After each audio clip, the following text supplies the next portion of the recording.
I'm sure you don't average much, because you always perform at night or in the evening. Most of the time it's nights, yeah. But you get used to it after a while. Johanna, sorry, Johanna. How long do you anticipate staying? I think I'm almost done. Okay, because so we know noise-wise. Not that you're noisy. I'm not trying to imply that. Just so we kind of. Your shoes look so comfortable. You know what? They are. Yeah. Who are they? Have a look. Oh, they're Uggs. They are the warmest and most. I wear them on stage and look good for 10 minutes and then take them off. And then hide and just go. No, I don't hide. I just put them on the side. I mean, they can't hear me sing. I watch my feet. That's funny. Alrighty. Okay. Finish? Yes, ma'am. Great. So, let's start off with a very general lead-in. Tell us, when and where were you introduced to the Dewdrop Inn? Well, I've always known about the Dewdrop Inn growing up in the city of New Orleans. I wasn't born here, but I was raised here most of my young and adult life. And the Dewdrop was one of the big clubs, black clubs in the cities. So, if you didn't know about the Dewdrop Inn, you weren't a native New Orleanian. What exactly? She was trying to get her ears warm. You know what? When you shoot outside on location and it's cold, these really help. Get you some ear warmers. Yes. We were introduced to the Dewdrop Inn. Can you drop like a year, a number? Okay, the Dewdrop Inn, to my recollection, to know that it was a nightclub, I had to have been around 10 years old to really know the difference between a bar and a nightclub. I was about 10 years old. And the Dewdrop was one of the clubs, the names of a club that got dropped often among conversation in the elite social world of blacks. So which year was that? If I was 10, it had to have been 1949. Tell us, what exactly did you do at the Dewdrop? Wait, back to back. No, it was 1951. I was 10 in 1951. Say that again in the whole sentence. I was 10 years old, so it had to be 1951. Yeah. Getting old now, I can't recollect like I used to. So tell us what exactly you did at the Dewdrop. Well, after becoming an entertainer, which was some years later, I was singing at the Dewdrop. I was one of the entertainers who entertained on a weekly basis at the Dewdrop. I mean, it wasn't a written contract, it was a verbal contract that I would play every Friday and Saturday for as long as I wanted to. And at the time I did it, I was pregnant. So I was the pregnant lady singing at the Dewdrop. And I'm talking, 61, 62, somewhere back in around that time, yeah. I've heard rumors that you were also a waitress. But not at the Dewdrop. I was never a waitress at the Dewdrop. I was a waitress when I got fired for singing on the job. That's how I got started in the recording business. Yeah, that's where the waitressing came in. This was long before the Dewdrop days. That's how I got into the recording business. I was a waitress, but this was at a different club. That makes sense. Describe a typical evening of you being at the Dewdrop and performing. Well, a typical evening would be, I wouldn't come to work until 10 o'clock because the first show would start at 11. And a typical evening would be the evening crowd. There was always an early crowd that would come in and have drinks, beers. There was a restaurant in the back of the club, which was Mr. Painier's brother, Paul, who did a hell of a pot of red beans. And so people would come in and have either late lunch or early dinner at Paul's restaurant in the back. And you had the workers who would come and eat at the restaurant, and they would stay over and have a few drinks in the bar. And so a typical evening would be, a gathering of people having either drinks or food or something to eat or something like that. And then as the night grew later on the weekend, they would go home and get dressed and come back and catch the shows. So that would be a typical evening for the Dewdrop. Are we gonna have clearance poems, the all-time favorite hymns? It's very visible.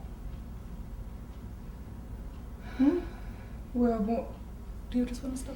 That, for example, you know, they'd go to the dewdrop on a Friday evening and wouldn't leave until a Monday morning when they had to. That's very possible. There were occasions that people would park in there. And when I say park, literally spend the entire weekend in the dewdrop, because you go from entertainment to just socializing, and there was no loss that you had to close, and the bar would stay open as long as there were customers there, and there were always customers there.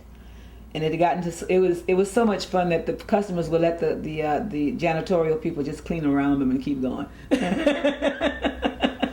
I mean, it was that kind of atmosphere. It wasn't a very strict atmosphere where you had to be a certain way or anything like that. It was another home for some people. They came and they would just literally camp out in the dewdrop. They would go home, get cleaned up and dress, and come to the dewdrop, and whatever beard they had on the guys, they'd keep it until Monday morning, and the ladies would stay and enjoy themselves. More than likely it would be a bunch of guys. Women didn't usually stay over that long, but the guys would stay from Friday till sometimes the wee hours on a Monday morning. But that was not unusual. See, Mr. Frank had a hotel that was adjacent to the building, and a lot of the people who lived in the hotel would come down and fraternize and socialize in the lounge. So that was just the normal things. So tell us, why was it so famous? What made the club? Because anyone in show business, in when I say in show business, meaning R&B, blues, rhythm and blues, that kind of genre, anyone who was anybody who had any kind of status in show business, in the black show business industry, if you hadn't played the dewdrop in New Orleans, you hadn't made it. You had to play the dewdrop to make it. That was kind of like the Dewdrop Inn was like the Apollo of New Orleans, like the Apollo in New York. Well, the Dewdrop Inn was New Orleans Apollo. If you hit the stage at the Dewdrop and you didn't get over, then you could go back and rethink what you're doing, or go back and get some more practice, because they would let you know whether you were good or bad. That audience was brutal. I passed, thank goodness. So how did it become so famous? I mean, what triggered that kind of fame, or what led to? I think because of the mystique of it all, and this is just my opinion, because the Dewdrop had been there years before I imagine I was born, because as I said, coming up as a child, hearing the name Dewdrop was the place to be in the social world. And if you wanted to go out for a great evening, the Dewdrop was the place to go. Kids graduating from high school, the Dewdrop was the place they wanted to go to break into the adult world of socializing. And so it's just, I guess, from the mystique of it all, you know, wanting to go out and wanting to be in the club of the city, that's what made it so popular. I mean, they've had occasions where big-time white movie stars were arrested for being in the Dewdrop, because this was during segregated times. That made it even more mystique, more mysterious. You know, they wanted to go, let's go see what it is about this place, that someone would get arrested to go there, you know, to being in there. So it was the mystique of it all. But it was a great club. Mr. Painia did have a beautiful club. It was. And of course, Patsy Vidalia was the toast. And Toast would tell you all kinds of wonderful jokes. In fact, Toast taught me the song Hip Shake Your Mama. There were some verses that I would not repeat, of course.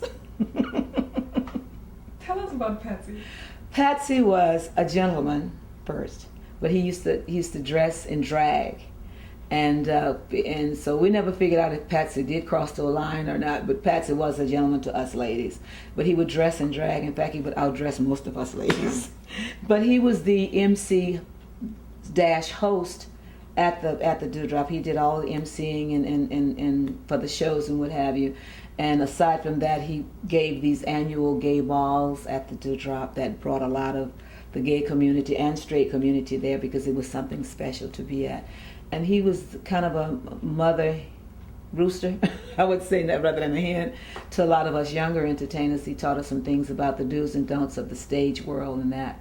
So Patsy was quite a character. He was part of the mystique of the Dewdrop. Considering the times when Patsy was so famous and popular at the Dewdrop, what kind of role was what's the significance of transvestites in that kind of era? Was it?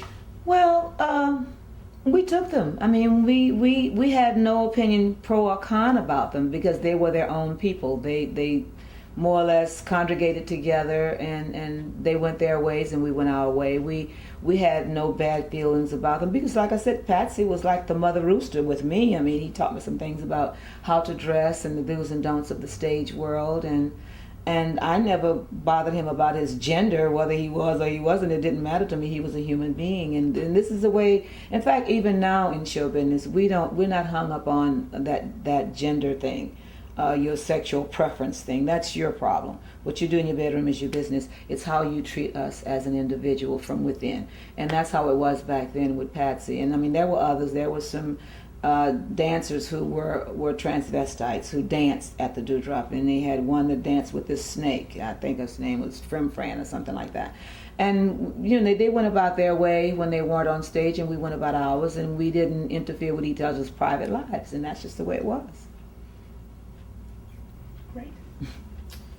You already mentioned Frank Painia.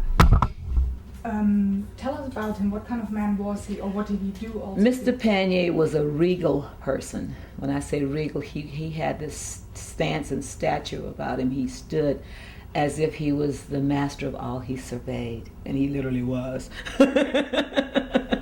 But he was a very respected and respectable person. I never got to see his bad side, so I can't comment on how he was when he was angry because I never seen him in that mode. But as far as I was concerned, he was a very regal person. He knew his business well. And during the times when I performed there, I would imagine that he was, I can only say that he was very fair when it came to pay and me in performing. He didn't overwork us as such, like you got to go back on and do me an extra show or anything like that. It was understood that you did 2 shows a night and how much time you had on stage, and the other part was left up to you. How you wanted to present yourself was up to you. But if you didn't do it correctly, he would, of course, tell you about it. But if you had any inkling about what the Dewdrop was about, you didn't come there not properly dressed. So as far as I know, Mr. Painia was the gentleman who ran the Dewdrop.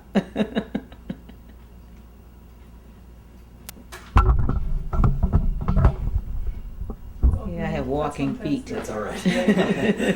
They tend to move when I'm sitting, so rather than talking with my hands, I move my feet. Oh, you can use your hands. You know, be natural, be yourself. Oh, I am. I'm very comfortable right now. All good. You all good? Okay. Yeah, he sounds like a grand man. He was. He really was. What do you mean by proper dress? You just mentioned. Okay, when I say proper dress, I mean in terms of stage wear, and as far as the customers too. You weren't allowed in the Dewdrop dressed in cut-off jeans, sleeveless T-shirts and stuff like that. In fact, T-shirts were not something you would wear to the Dewdrop. You wouldn't come in a tank top in the Dewdrop. I mean, the guys with these tank things. Ladies had to be properly dressed as well. They weren't allowed in there with the short shorts, and you could wear dress pants. Jeans was not a popular dress wear back in that era, so that wasn't something you had to worry about because back then jeans were a work pair of pants. You didn't really wear them as a dress pair of pants. So that was not something you had to deal with. But you didn't come into the Dewdrop when you weren't properly dressed in terms of having on a shirt and a pair of pants. You didn't have your pants hanging around your behind either, you know, that sort of thing. And ladies didn't have their skirts up the wazoo unless you were a dancer or performing in terms of a dance or something like that. But it was just you knew to be properly dressed when you attended the Dewdrop. If it was daytime wear, then you would wear the proper daytime wear. If it was evening or nighttime, then you would become dressed properly for that time of the evening. So it was just a foregone assumption that you did dress properly coming into the Dewdrop. Wow. You already mentioned it earlier in regard to something else. Tell us about the incident where the white person got arrested. I wasn't there.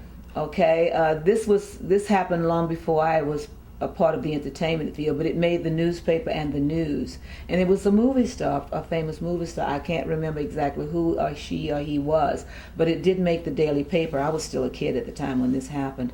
It made the daily paper, and I was told, and it has been repeated, so it must have been the truth, that when the star got arrested, Mr. Painia told them that they had to arrest him too, because he allowed them to come into his establishment. So they all went to jail that night. Of course, they weren't charged with anything other than misdemeanor, trespassing in a segregated club or something to that, some weird law. But anyway, it didn't work because they could still come back again. So, you know, that was just something to do to make the dewdrop more mystical. Tell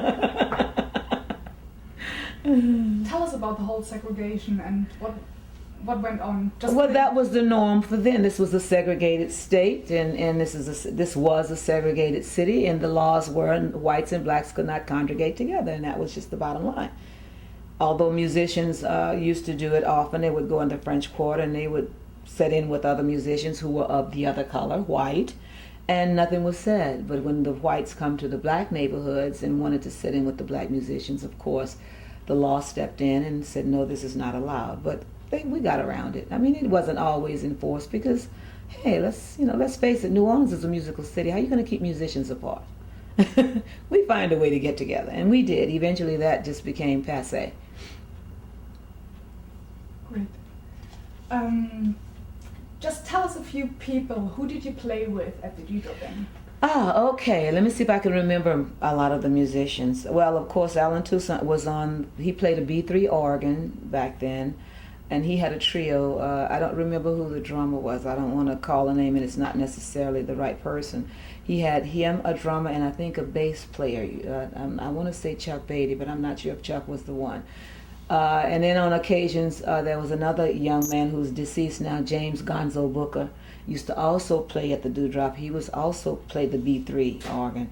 And then along came Esquerita, who also played at the Dewdrop. Now, Esquerita is, let me explain Esquerita to you. Esquerita predates Little Richard. They were both of the same flamboyancy and the hairdo and the whole 9 yards.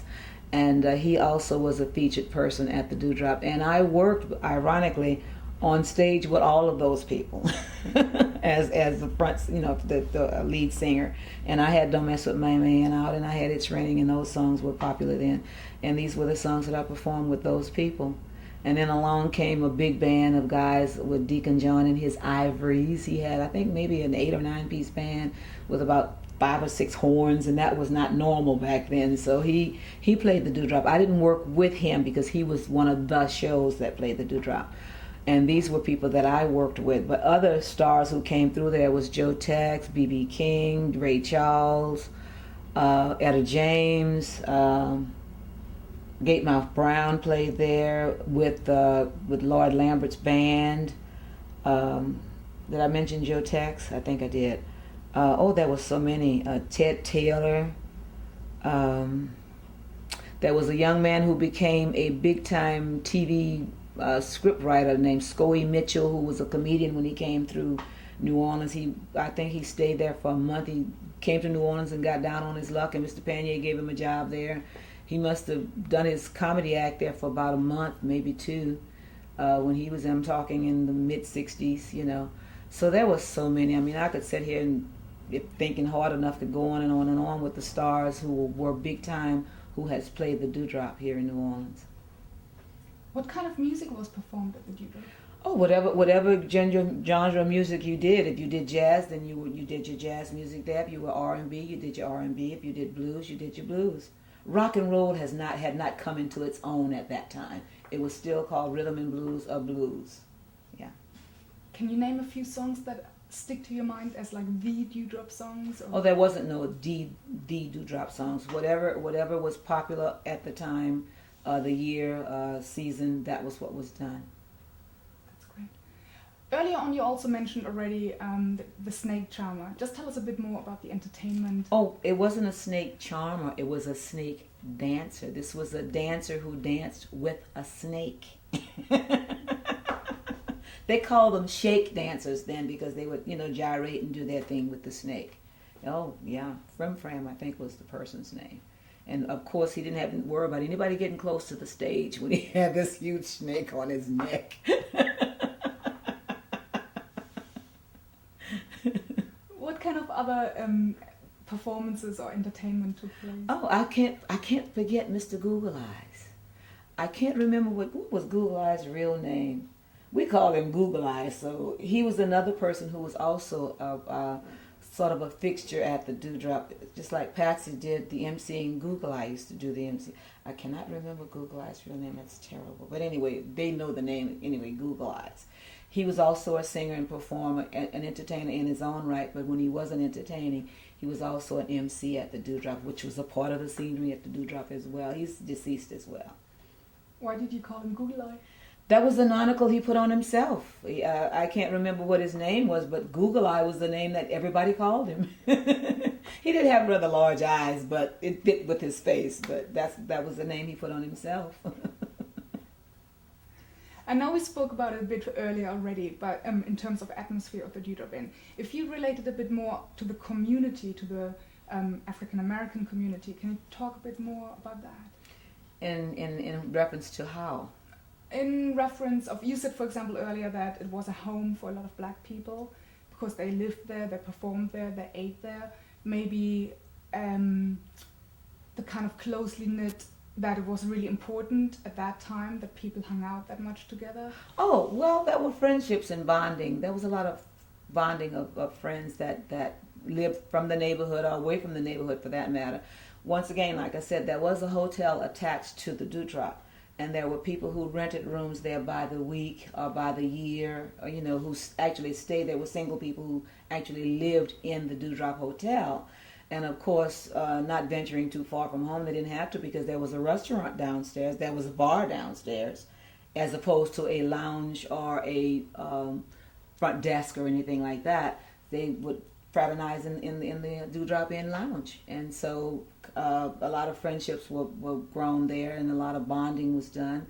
And like I said, it never closed. I mean, very rarely the doors on the Dewdrop closed permanently. I mean, they may close for a few minutes and open up. And even when they closed and you knocked on the door and you wanted a drink, he would open up and let you in. Even if they were cleaning, they just cleaned around you. So there were a lot of friendships that took place that happened at the Dewdrop. So this is how that came about. I mean, it was a part of the community and such that it was located in a very community where there were a lot of homes. In fact, across the street there was a housing project complex. Around the corner on the same block there were people who owned their own homes, shotgun homes along the street. So naturally it was within that community, but people just kind of congregated it. Those who were people who liked to go to bars, that's where they gathered, right there at the Dewdrop. There was a big restaurant next door, but it had nothing to do with the restaurant in the Dewdrop. So, that's just the way it was. There was a drugstore on the corner, on one corner, and there was a grocery store on the other corner. So it was a neighborhood where the Dewdrops sit within the boundaries of that neighborhood. So naturally, friendships were formed. Makes sense. What kind of role did music play in those days? Well, it was where it was the social events. Music played a lot because that's where you let out whatever feelings you had, you got rid of whatever feelings you were feeling at the time. If it wasn't the rhythm and blues, there was church, because there was a church in the block where the Dewdrop located. So if you weren't in church and you weren't a staunch church-going person, you would be in the Dewdrop. When you came out of church, you would get to the Dewdrop. So, that's just the way it was. How important would you say was the Dewdrop Inn for your personal career or development? Well, it was very important as far as I was concerned, because once again, when you played the Dewdrop, you had made it. You were an accepted entertainer with some status in the entertainment world. When they say, when they look on your resume, which we didn't have a lot of those back then, but when you asked what some of the places you played, when you said the word Dewdrop, they would sit up and take notice, because it was, like I said, it was the Apollo of New Orleans, as opposed to the one in New York. When you made it in the Dewdrop, then you were an entertainer to be reckoned with. So if you transfer that kind of significance onto the city of New Orleans, what role did the Dewdrop play for the city of New Orleans? I can say with some authoritiveness that it played a big role as far as the city of New Orleans was concerned, because it was the place to go and be if you were an entertainer. It was the place to go and be if you call yourself someone who was living in the social standards, higher social standards of the city of New Orleans in the black community. As far as the city itself, you would have to ask some of the previous mayors of that era how important it was to the city to them. But as a person who lived here in New Orleans, it played a big role because it brought big names, entertainment names, to New Orleans to perform at the Dewdrop. So it had to play some great deal of importance to this city. Yeah, that's what we figured. Describe, you did already a bit by saying there was a drugstore and there was a restaurant, but describe the neighborhood. What was it like back then? It was a black neighborhood. I mean, there very few whites that I knew lived in the area, and if they did, they didn't own up to it. Those who ran businesses lived. There were a few who had businesses in the neighborhood, and they operated their businesses there, but not necessarily lived there. Let's just wait for a second for your... Light shines directly in them. I'm surprised my eyes aren't running water because it's muted, that's why. But if they were direct, I'd have tears meeting under here. Wow. Yeah. The glare. Because after I had the cataract surgery, everything became very vivid. Colors were much more vivid after that. And that's great, though. the only downside is that I still need glasses to read up close just up close. Right. But I wear them to blot out the glare during the daytime, so it works fine. So when you get old and you have your cataract surgery, you know what to expect. Well, by that time they're going to come up with something else. Yeah, I know. Probably, yeah, you're right. Yeah. Okay, let's just go back to the last thing. I don't know what the last thing is. That's fine. Describe the neighborhood, how it was back then. Oh, well, it was a segregated neighborhood, and there were some businesses in the neighborhood that were owned by white owners. They didn't necessarily live there, and then some of them did live up over the businesses, but most of them operated businesses in the neighborhood and lived elsewhere. But that was a typical black segregated neighborhood. The Dewdrop was, 2 blocks from a graveyard? Around the corner was about 2 blocks from the nearest graveyard. Of course, there was a church within the block. There was a grocery store on the corner as you come out the door to the left, and there was a drugstore to the right as you come out the door of the Dewdrop. Immediately next door was a restaurant. Around the corner was another restaurant, and then there were houses, shotgun houses along the street, within the block of the same as the Dewdrop. So it was a typical black neighborhood. What was it? It just happened to have the Dewdrop sitting in the middle of the block. What was it like atmospherically?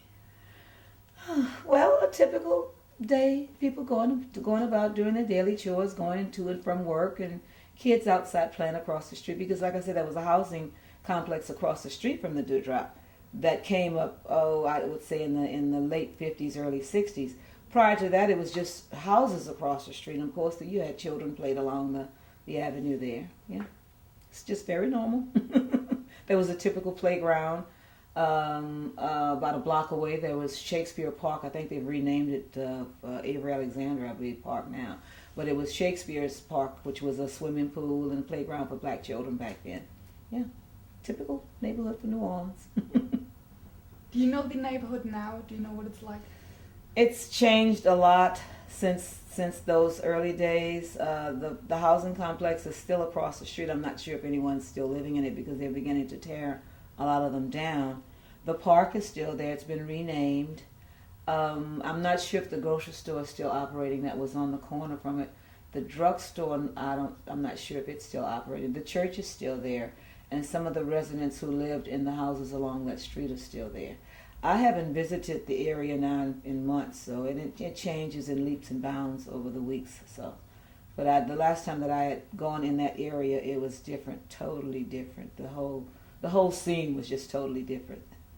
When have you been at the Dewdrop last? Oh God, years. The last time I actually did a show in the Dewdrop had to have been early 90s. It's been a long time. And at that time they had changed it. It had been closed and redesigned, and the bar was moved to the back entrance somewhere near the back. It had to go down a hallway to the back part of it. It was totally different. I really didn't like the new arrangement there at all. I don't know what they were thinking when they changed it the way they did, but it took away the whole ambience of the old Dewdrop was gone. It lost it all. All my good memories were gone. Do you know what it looks like right now? I have no idea. I couldn't tell you what the front door looks like now. It's been a long time since I've gone over that way. And my last recollection of what the front of it looked like, they had put a new coat of paint or something on it, and it was just different. It didn't even look like the Dewdrop anymore. The old Dewdrop sign was gone. You know, it's depressing. Very depressing. When and why do you think the Dewdrop Inn lost its prominence? I had moved away. When I left New Orleans, the Dewdrop was still the Dewdrop as I knew it. And I left New Orleans in January of 1970. And the Dewdrop still had some of its old ambience then. So I would imagine the disco era may have had something to do with it, or maybe Mr. Painia may have gotten tired and just let it go. I don't know. I can't really say exactly what made it come to what it is now, or why, or how come. I don't even know. I haven't even heard any rumors of why the change took place, because once again I moved away, and while I was gone, it became a different entity. Some people, for example, argue that it declined because of integration. That's a possibility. That's a big possibility, because a lot of the well-known local clubs that were established in various neighborhoods around the city of New Orleans that were predominantly black music clubs, when integration came in, literally went belly up, because the blacks were in such a hurry to be able to go into the white clubs, per se, white businesses, that they abandoned their neighborhood bars, and a lot of them did go belly up. Yeah. So that's a great possibility because of integration. In terms of that, and we spoke about it earlier, was it really frequent that white people would come to the Dewdrop Inn, or how many? Oh would yeah, come? yeah. I mean, when I was performing there, I've on occasion saw a few kind of ease in and get over in the corner in the back in the dark and enjoy themselves and ease out. And I mean, you know, it got to be such a thing that we liked the fact that they wanted to be there, because we knew that they knew where good music was.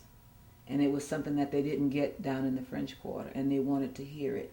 And rather than deprive them of that opportunity, we would help them sneak in and put them over in a corner where they would be obscured by other people, so they couldn't peep in the door and see them immediately. So yeah, we had our ways of camouflaging and getting them in there so they could see it. So that happened many times.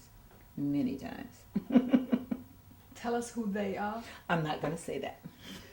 No, not people, not names, but we need to know who they, because my questions are going to be edited out. Well, the young white people who wanted, young people, couples who wanted to come, some older ones who wanted to come and see what the Dewdrop was all about and enjoy the ambiance and the entertainment, they would come and we would sneak them in there. You know, we had ways of getting them in that didn't have to come through the front door. So you know, we got them in. They wanted to be there, and then we would help them get in and enjoy themselves. And when they got ready to leave, we would help them get out and indiscreetly.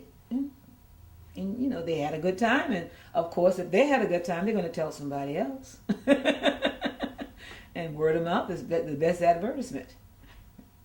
And it went on for years until integration. I guess it lost its mystery after that. So, but that's life. You say when you've been there, did that, it loses something.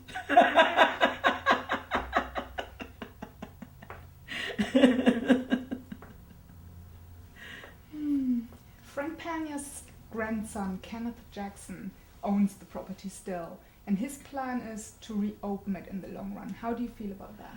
I think that would be a wonderful idea if he can get it back to its original state. Not necessarily everything, but the layout of the original club. If he could get it back to that, then yes, it would be an adventure, something that I would think he could get away with doing, and it would be successful. But the last time I remember going there, if that's what he's going to do with it, he can forget it. Now, if he's going to open it back up the way it was originally done back in the 40s and 50s, or even 30s, 40s, and 50s, and as I remembered in the 60s, where it had a large area, seating area, with a medium-sized stage that would accommodate at least 8 or 9 musicians, with the back dressing room. If he's going to open it up and do that kind of setting with it, it would be very good. And it doesn't matter where it's located. I think the location would not matter because it would be a nice classy club to go to. Of course, now with all the new ordinances now about parking and what have you, he may run into a little problem with that, because now when you open up a club, they want you to have a certain amount of parking. So he may have to buy some properties maybe within walking distance to the club for parking situation. But if he can get it back to some resemblance of the old layout and ambience of the old club, I think it would be successful. I would be willing to work for him. Sure. If I'm still around when he gets it done. You know. And who's he? Who have you been talking about? The grandson of Mr. Frank Painia. If he decides to do that, sure. I don't really know him personally because he was a child, and I mean I wouldn't know him if he walked on the street and said hi Irma. I wouldn't know who he was unless he introduced himself to me. But if he decided to reopen the Dewdrop the way his grandfather had it, I would be happy to make an appearance there for old time's sake. It would be fun being in a place where it gave me a leg up in my career, because it did. It really did. When I told folks that I had worked in the Dewdrop, they would sit up and take notice. She must be somebody.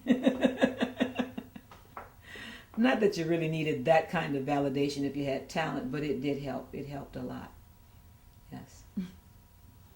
Wonderful. Some people argue it won't be a viable business anymore because the area is too rough right now. Well, I put it to the person who will argue that it wouldn't be a good idea because of the area is too rough right now. Let me put it to them this way. In what major city that they've ever lived in that there was an area that was not rough? When you're dealt lemons, you make lemonade. And if you put a viable club in that area and it's successful, no one will think about how rough it is. Roughness hasn't anything to do with it. I mean, there's always been violence in cities.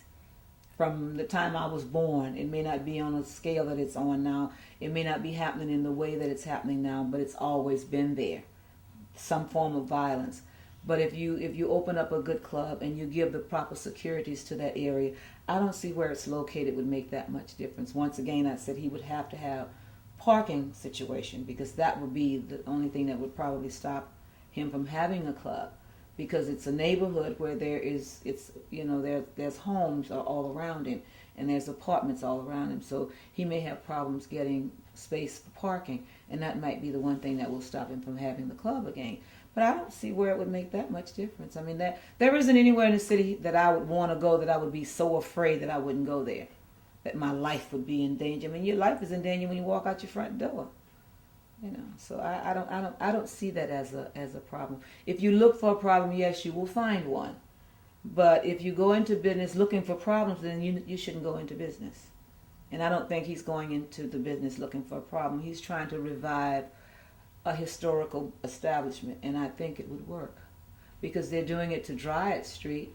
And if you would think of Dryad Street, or Aretha Castle Haley, which is now called now, that was a completely abandoned street for a long time, and it's being revived. So why not the Dewdrop? You know, we still need places of history to be able to visit just for old time's sake, and that would be one of the places I would go. I'm not a big nightclubbing person. You find that kind of hard to believe, but I don't. When I'm not performing, you won't find me in a club unless it's mine and I'm only there briefly for a few minutes. But there are occasions when you want to go out and you'd like to go out to a nice club and one with some history. And the Dewdrop would be one of those clubs I think someone would really want to go to, with the old ambience in mind, you know. And the neighborhood, oh please, I wouldn't even think about that. You know, because I think once something good moves in, all the bad takes a back seat. And bad is there because there's nothing there to stop it from being what it is.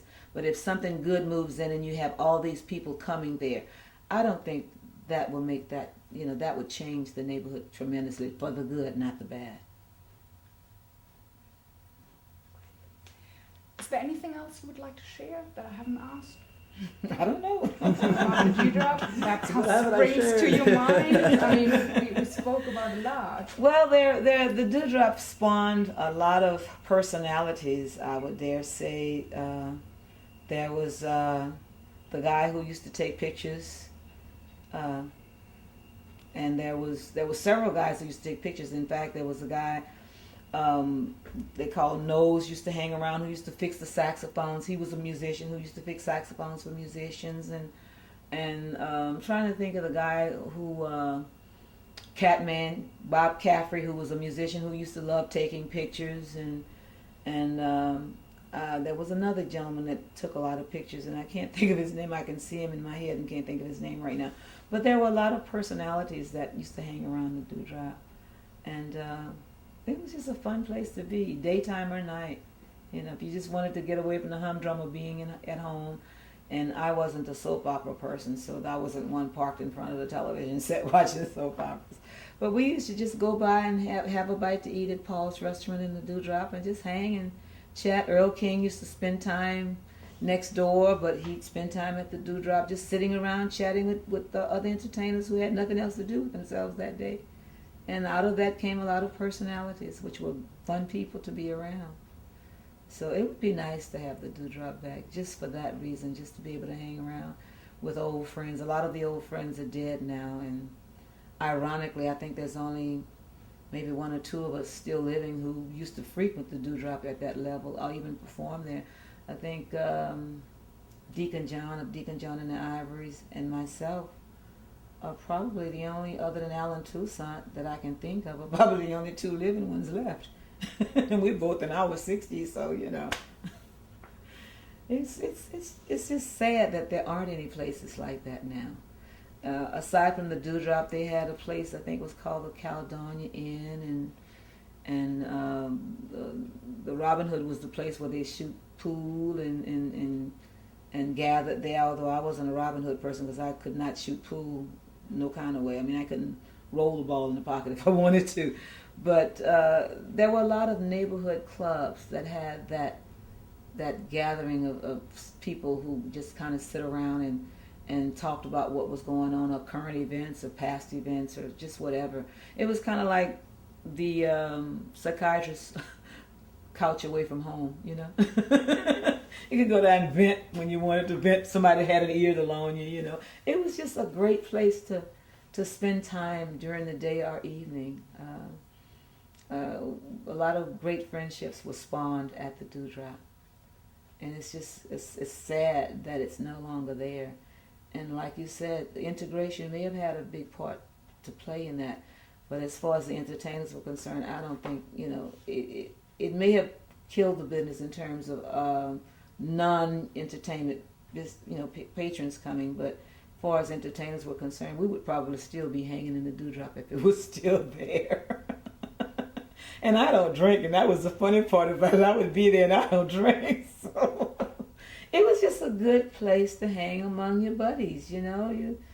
And every generation should have had that. There were a lot of things you could learn from other older musicians and older patrons who would give you their little outlook and outtakes about life and pass on their little wisdoms to you about what they thought you should and should not do. And the youngsters and the young entertainers of today don't have that. That's the missing link that's not there for the younger entertainers. I don't think it's just in New Orleans. I think it's in a lot of major cities where they have the club located at a certain area where all the who's of the entertainment world would gather on the local scene just to hobnob and catch up on what's going on with each other and maybe pass on a gig to each other or something like that. And that's lost. It's just gone. Sad, but it's gone. I mean, you know, I was one of the youngsters of that era who was able to go to the Dewdrop and perform there and find out if I had it, or whatever it was that I was trying to seek, to see if I had the ability to stand up in front of the audience, I mean the hard-nosed audience, and perform, and said, okay, I made it. They accepted me. And that was one of the places where you could do that. A lot of the other black clubs or neighborhood clubs, the bands would allow young up-and-coming entertainers who felt they had something to offer to get up and sit in with them and hone their craft. That doesn't happen anymore. It's sad. It really is. Because a lot of the entertainers who have come out, the young ones who are lucking up on a hit record and have no experience in front of an audience, and they bottom out soon because they don't know how to handle it. See, I was able to experience rejection or exception early in my career, so I knew what to expect. But these youngsters don't have that opportunity to do that, to go out and be rejected and get, toughen up, go back and practice some more and come back out and try it again. They don't have that anymore. You get thrown out there, say they throw you to the wolves, and you're on your own. I got thrown to the wolves early, and I look back on it as a great experience because then I was not afraid to be rejected. And that's part of this business. That's just the nature of it. The Dewdrop offered me that opportunity, and it's missed. It's really sadly missed. I could almost cry. Yeah. That was the Dewdrop. What I'd like to do is, we have a few photographs from just reprints of the former Dewdrop as it was in the 50s. Mm-hmm. I'd like to show them to you, and you can just, Make comments. maybe if you can relate to them, comments on them. So why don't we just... Your pen. Ready? What are you looking at, Mrs. Thomas?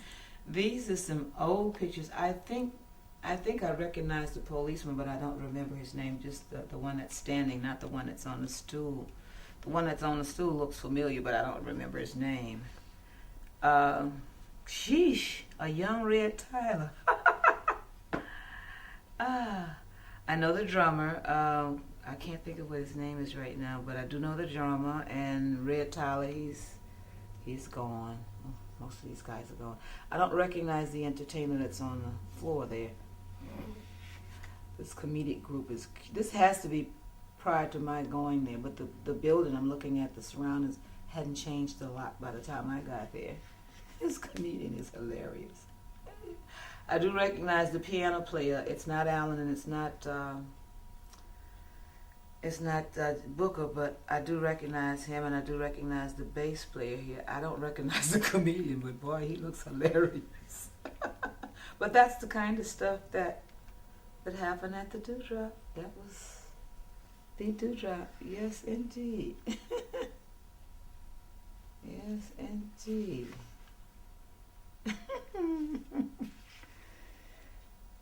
Now, when I got to the Dewdrop, they didn't have these curtains, so this has to be real early Dewdrop stuff.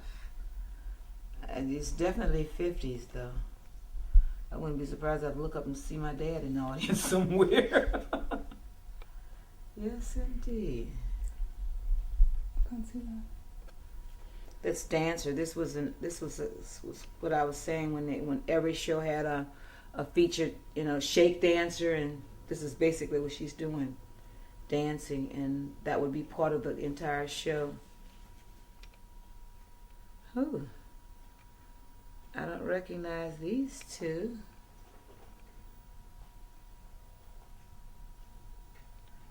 Yes, indeed. They're getting down. Yeah. Woo. This looks like, oh God, I can't think of the person's name, but that's a guy. I do know it's a guy, but that's not Patsy. That's definitely not Patsy. If it is, it's not a picture that I'm accustomed to seeing, but it's a guy.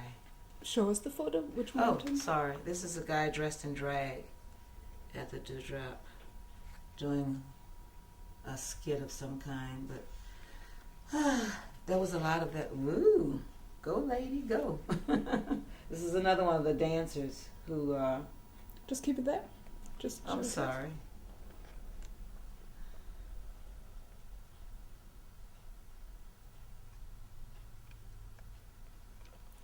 That I think is a guy, but I'm not sure. I wouldn't go as far to say it wasn't, but there were a lot of those that used to come through there.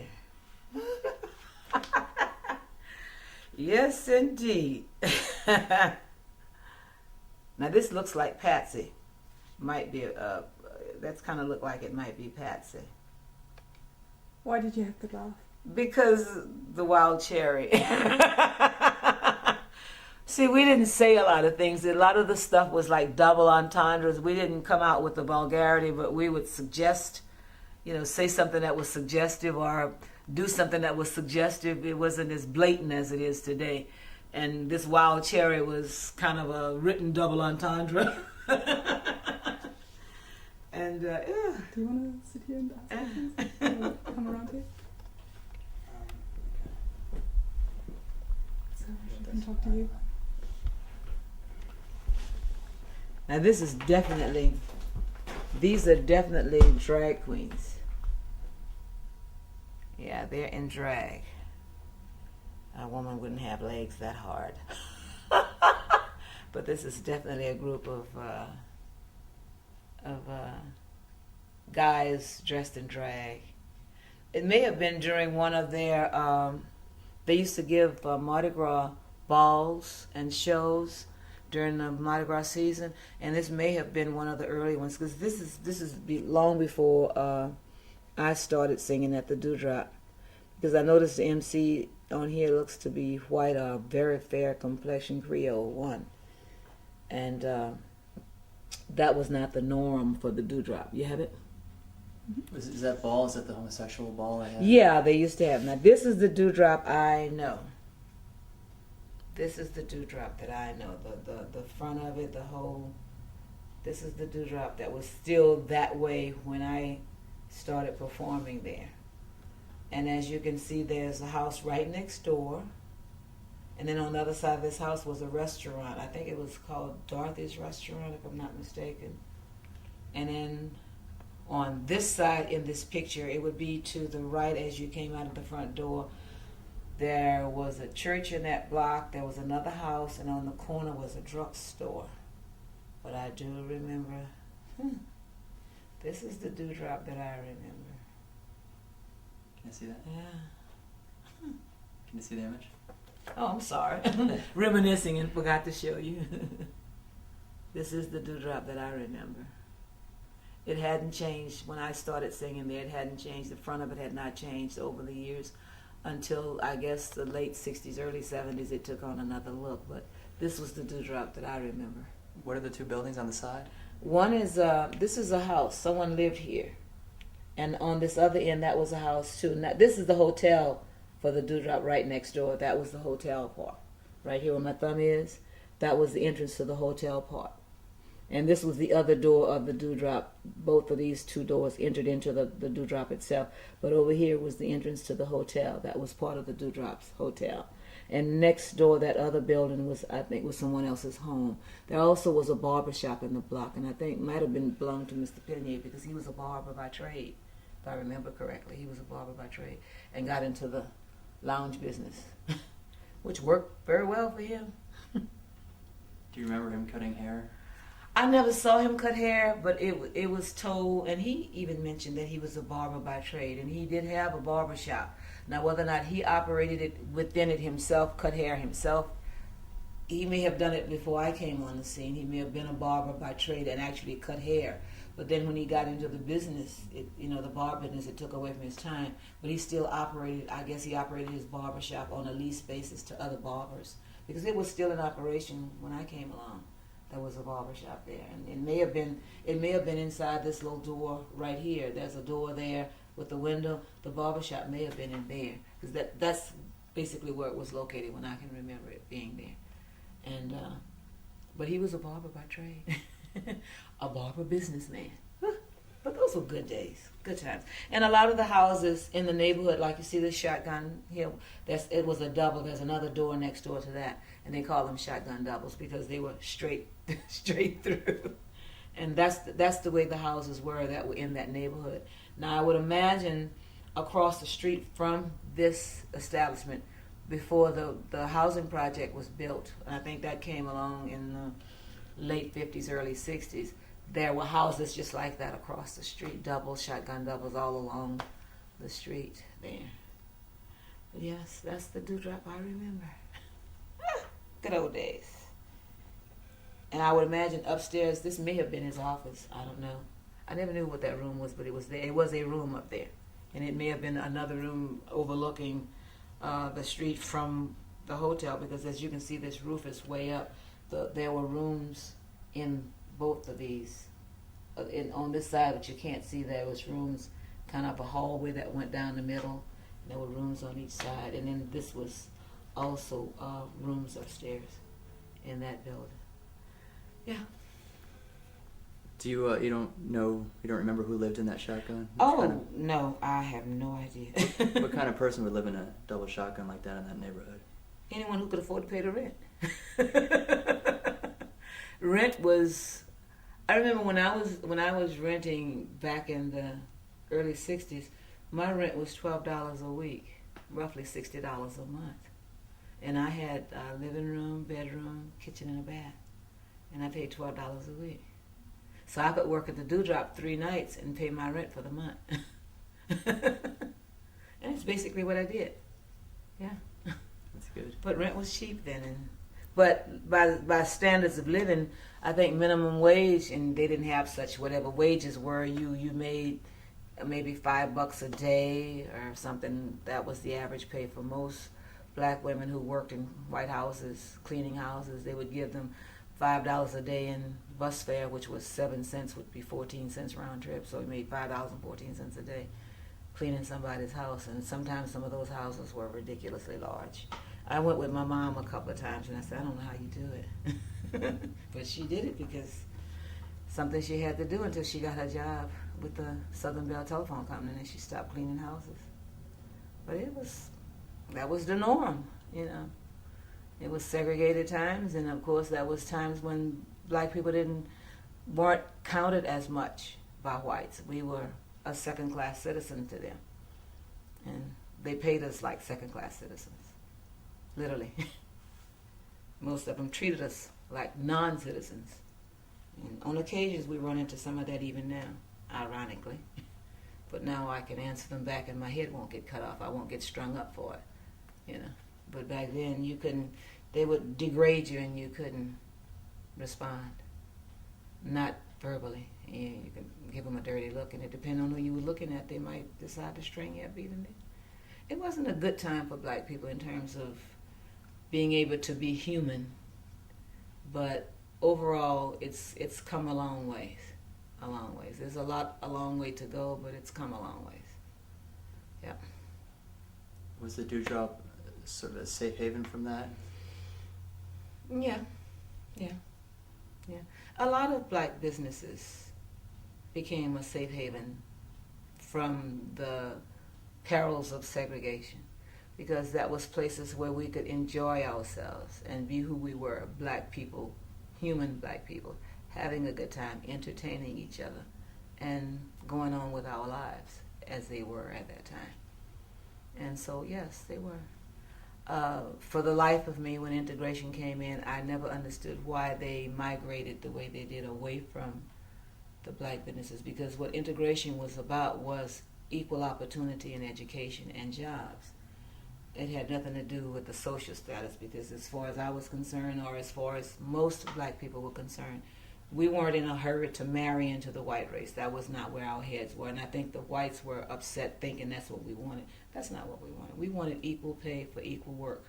We wanted equal education, which we were not getting.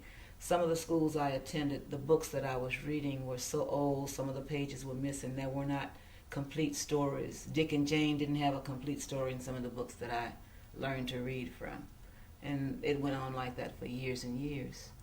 And now it's getting, from what I understand, it's almost back to that now. A lot of the schools are still short on reading matter and learning matter for the schools, and it shouldn't be that way.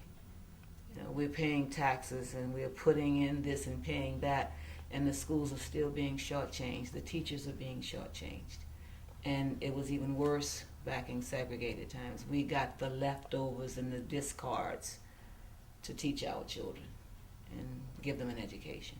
And when we were fighting for integration, we were fighting for equal opportunities and equal rights, not what the white man thought we were fighting for. We were not fighting to marry your wives or your sons and your daughters. We were fighting to pay us a right salary for what we do for you. And if you're going to have me train somebody, then pay me to train that person. Don't pay me to train them and they become my boss. And that's literally what was happening. It still does, ironically, you know. So we've come a long ways, and there's a long way to go, but back then it was rough.